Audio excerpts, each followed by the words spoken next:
बातमीपत्रामध्ये आता पाहणार आहोत गावाकडच्या महत्त्वाच्या 50 बातम्या सुरुवात करूयात। आजपासून थंडी ओसरणार असून दिवसाला 1 अंशाने कमाल तापमानातही वाढ होणार आहे। डिसेंबर महिन्यामध्ये तापमानात कमालीचा चढ उतार पाहायला मिळतोय, तर या आठवड्यात उत्तरेकडील थंडीची लाट आल्याने थंडीमध्ये कमालीची वाढ झाली आहे।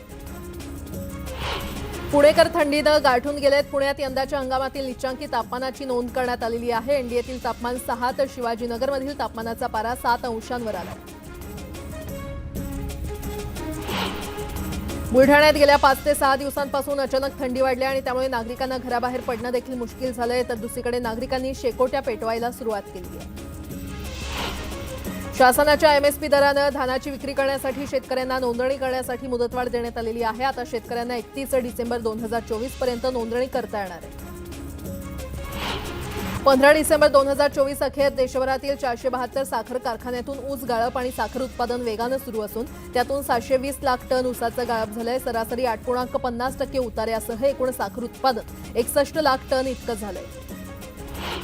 भाज्यांच्या महागाईसह ऑक्टोबरमध्ये चलनवाढीचा दर 42.23% आणि नोव्हेंबरमध्ये 29.33% होता, जो हिवाळी हंगामामध्ये पुरवठा वाढवण्याची शक्यता असल्यामुळे कमी होण्याचा अंदाज आहे। मात्र गहू आणि खाद्यतेलाचा प्रश्न कायम असून दर वाढण्याची शक्यता आहे। मुंबईच्या किमान तापमानामध्ये घट झाल्यानं प्रदूषणात वाढ झाली आहे। शिवाजीनगर, गोवंडी आणि मालाडमधील AQI वाईट तर नेवी नगर, कुलाबामधील हवा अतिवाईट श्रेणीमध्ये नोंदली गेली आहे। शिवाजीनगर हिंजवडी या शहरातील 3ऱ्या मेट्रो मार्गाच्या स्थानकाचं काम प्रगतीपथावर आहे। एकूण 23 किलोमीटर अंतराचं मेट्रो मार्गाचं काम पूर्णत्वाकडे आलंय। या मेट्रोमुळे हिंजवडी IT हबमध्ये काम करणाऱ्या काही लाख कर्मचाऱ्यांचा रस्त्यावरून प्रवास करताना होणारा त्रास वाचणार आहे। बेस्टमध्ये नवीन बसेस घेण्यासाठी 1300 बसेसची मागणी नोंदवण्यात आलेली आहे। त्या बसेस लवकरच बेस्टच्या ताफ्यामध्ये येणार आहेत। हिवाळी अधिवेशनाच्या पहिल्याच दिवशी कुर्ला बस अपघाताचा विषय विधान परिषदेमध्ये सुनील शिंदे यांनी उपस्थित केला, त्यावर देवेंद्र फडणवीसांनी उत्तर दिलं। मुंबई बंदराचा संपूर्ण विकास होण्याची आवश्यकता आहे आणि या बंदराचा संपूर्ण विकास करून ते पूर्ण क्षमतेनं कार्यरत करा, अशी मागणी शिवसेनेच्या वतीनं पंतप्रधान नरेंद्र मोदी आणि बंदर आणि जहाज मंत्र्यांकडे करण्यात आली आहे। मध्य रेल्वेनं यंदाच्या आर्थिक वर्षात नोव्हेंबर 2024 पर्यंत प्रवासी वाहतूक भाड्यातून उल्लेखनीय कमाई केली आहे। मध्य रेल्वेनं प्रवासी भाड्यातून नोव्हेंबर 2024 पर्यंत 4,966 कोटी रुपये उत्पन्न प्राप्त केलं आहे। पुणे रेल्वे स्थानक परिसरातील प्रीपेड ऑटो रिक्षा सुविधा पुन्हा सुरू करण्यात आली आहे। ही सुविधा सुरू झाल्यापासून प्रवाशांकडून उत्स्फूर्त प्रतिसाद मिळतोय। आतापर्यंत 18,000हून अधिक प्रवाशांनी या सुविधेचा लाभ घेतला असून 31 लाखांपेक्षा जास्त व्यवहार या सुविधेमार्फत झालेले आहेत। बांधकाम रखडलेल्या गृहनिर्माण प्रकल्पांची महारेरानं झाडाझडती घेण्यास सुरुवात केलेली आहे। राज्यातील तब्बल 11,000 गृहनिर्माण प्रकल्पांना आतापर्यंत काणे दाखवा नोटीस बजावण्यात आली आहे। मध्य रेल्वेच्या उपनगरीय प्रवासात गेली काही वर्ष अपंगांच्या डब्यामध्ये प्रवास करण्याचे प्रकार वाढले आहेत। गेल्या 3 वर्षात ठाणे रेल्वे स्थानकात 9,362 प्रवाशांवर रेल्वे सुरक्षा दलानं कारवाई केली आहे। सर्वाधिक कारवाई 1 जानेवारी ते 13 डिसेंबर या कालावधीमध्ये झालेली आहे। आपला परिसर अस्वच्छ करणाऱ्यांवर महापालिकेनं कारवाईचा बडगा उगारण्यास सुरुवात केली आहे। गेल्या महिन्याभरातच अस्वच्छता पसरवणाऱ्यांकडून तब्बल 25 लाख रुपयांची दंड वसुली करण्यात आली आहे। ठाणे पालिका क्षेत्रामध्ये 48 पैकी केवळ 6 आरोग्य मंदिर सुरू करण्यात आली असून उर्वरित 42 केंद्रांना जागाच उपलब्ध होत नसल्याचं दिसून येतंय। केंद्र आणि राज्य सरकारकडून आपल्या दवाखान्याच्या धर्तीवर नागरी आयुष्यमान आरोग्य वर्धिनी केंद्र योजना राबवण्यात येते। परदेशी संस्थागत गुंतवणूकदार पुन्हा भारतीय शेअर बाजारामध्ये खरेदी करतायत। अमेरिकेमध्ये पुढील आठवड्यात पुन्हा व्याजदर कपात होण्याची शक्यता असल्यामुळे या गुंतवणूकदारांनी डिसेंबर महिन्यात आतापर्यंत 22,766 कोटी रुपयांची गुंतवणूक केली आहे। त्या अगोदरच्या काळात हे गुंतवणूकदार भारतातून विक्री करतात।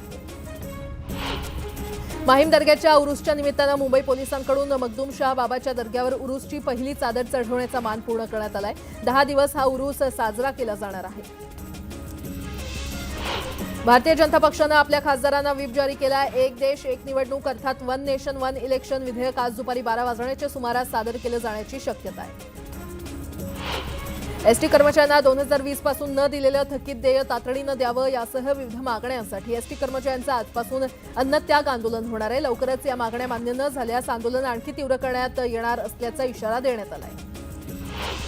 2025चा गणेशोत्सव पर्यावरणपूरक होण्यासाठी मुंबई महापालिकेनं तयारी सुरू केली आहे आणि त्या दृष्टीनं लवकरच एक पूर्वतयारीची बैठक होईल। त्यासाठी मूर्तिकार आणि गणेशोत्सव मंडळाचे प्रतिनिधी आणि पर्यावरण क्षेत्रामध्ये कार्यरत संस्थांना सूचना देण्यास सांगण्यात आलेलं आहे।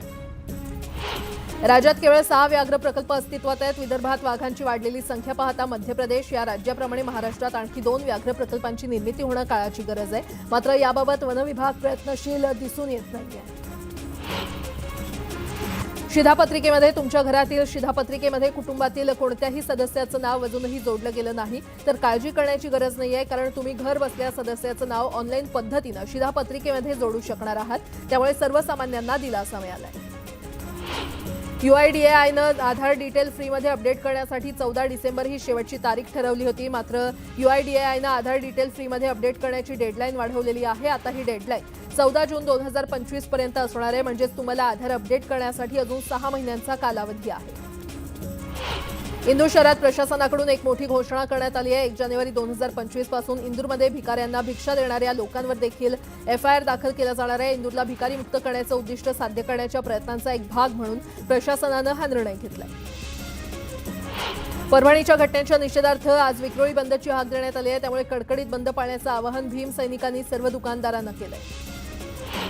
सोमनाथ सूर्यवंशी मृत्यू प्रकरणी कोम्बिंग ऑपरेशन प्रमुख अशोक घोरबांड यांना तात्काळ निलंबित करा आणि त्यांच्यावर मनुष्यवधाचा गुन्हा दाखल करा, अशी मागणी सचिन खरात यांनी केली आहे. संतोष देशमुखांच्या हत्या प्रकरणातील मारेकऱ्यांना अटक करून फाशीची शिक्षा द्यावी, अशी मागणी बीडचे खासदार बजरंग सोनावणे यांनी लोकसभेत केली. बजरंग सोनावणे म्हणालेत की बीड जिल्ह्यामध्ये कायदा आणि सुव्यवस्था राहिली नाहीये.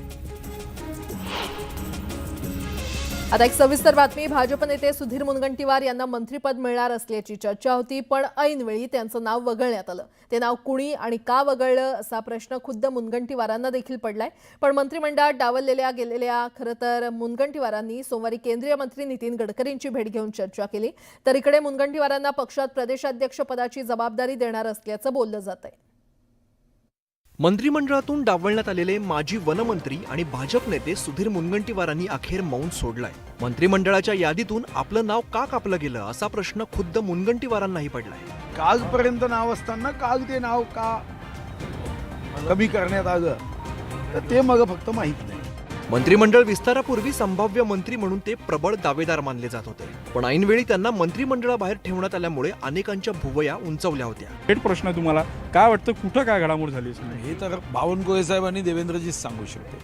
सुधीर मुनगंटीवारांबद्दल मुख्यमंत्री देवेंद्र फडणवीसांनी सूचक वक्तव्य केलंय. सुदूरभाऊ अतिशय अनुभवी नेते आहेत, महाराष्ट्राचे आमचे अध्यक्ष राहिलेले आहेत. त्यामुळे आमच्या केंद्रीय पक्षाने त्यांच्याबद्दल काही विचार करूनच त्यांना मंत्रिमंडळात घेतलेलं नाही. भाजपानं नव्या चेहऱ्यांना संधी देण्यासाठी जुन्या नेत्यांना डच्चू दिलाय. त्यामुळे या नेत्यांची नाराजी काही लपून राहिलेली नाहीये. मंत्रिमंडळाच्या विस्तारानंतर महायुतीतील आमदारांची नाराजी उफाळून आली आहे. भाजप आणि शिवसेनेतील आमदारांना मंत्रिपदाची अपेक्षा होती, मात्र ती अपेक्षा पूर्ती झाली नाही आणि त्यामुळे नेत्यांनी सरकारला घरचा आहेर दिलाय. महायुतीचं सरकार दणदणीत विजय मिळवून सत्तेत आलं. महायुतीतील भाजप, शिवसेना आणि राष्ट्रवादी काँग्रेस या 3 पक्षांचे मिळून तब्बल 230 आमदार आहेत. त्यातील अनेक जण मंत्रिपदासाठी इच्छुक होते. मात्र विस्तारात फक्त 39 आमदारांनाच मंत्रिपदाची संधी मिळणार होती. परिणामी मंत्रिपदासाठी देव पाण्यात ठेवून बसलेल्यांची नाराजी उफाळून आली आहे. 2.5 वर्षानंतर मंत्रिपद मिळावं अशी अपेक्षा आहे का? वर्षानंतर मंत्रिपद दिलं तरी मी घेणार. पुढची भूमिका काय असेल? मला दिलं तरी मी घेणार नाही. गरज आहे मला. जर समजा उपनेता पद आणि विभागीय समन्वय एवढं मोठं पद असून तर पदाला न्याय देता येत नसेल तर इकडे शिवसेनेत कोणी नाराज नसल्याची सारवासारव केली जाते. सगळ्यांना अतिशय चांगल्या पद्धतीनं मान सन्मान देणारे आहेत. त्याच्यामुळे भविष्याच्या कालावधीमध्ये ह्या सगळ्यांची चर्चा करून योग्य तो निर्णय होईल. महायुतीला मिळालेल्या प्रचंड यशामुळे आमदारांच्या अपेक्षा वाढलेल्या आहेत. परिणामी त्यांच्यासाठी 2.5 वर्षांचा फॉर्म्युला हाच आशेचा किरण आहे. त्यामुळे फॉर्म्युलाप्रमाणे कोणाला मंत्रिपदाची संधी मिळणार हे आता 2.5 वर्षांनंतर स्पष्ट होणार आहे. पुन्हा एकदा बातम्या पाहूयात वेगवान स्वरूपात. नंदुरबारमधील सारंगखेडा यात्रेला सुरुवात झाली आहे. यात्रेच्या दुसऱ्याच दिवशी घोडे बाजारानं 50 लाखांचा टप्पा पार केलाय. रविवारी तब्बल 74 घोड्यांची विक्री झाली, तर सोमवारी एकूण 137 घोड्यांची विक्री झाली आहे. पैठण येथील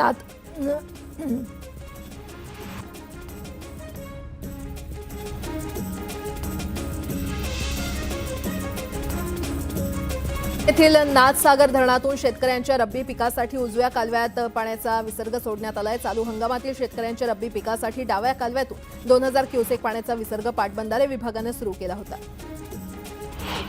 रत्नागिरीच्या जयगड कंपनीतील वायुगळतीला 5 दिवसानंतरही त्रास जाणवतोय. बाधित झालेल्या मुलांना पुन्हा एकदा उलट्यांचा त्रास झालाय. 19 मुलांवर रुग्णालयामध्ये पुन्हा उपचार सुरू असून हा आकडा वाढण्याची शक्यता आहे.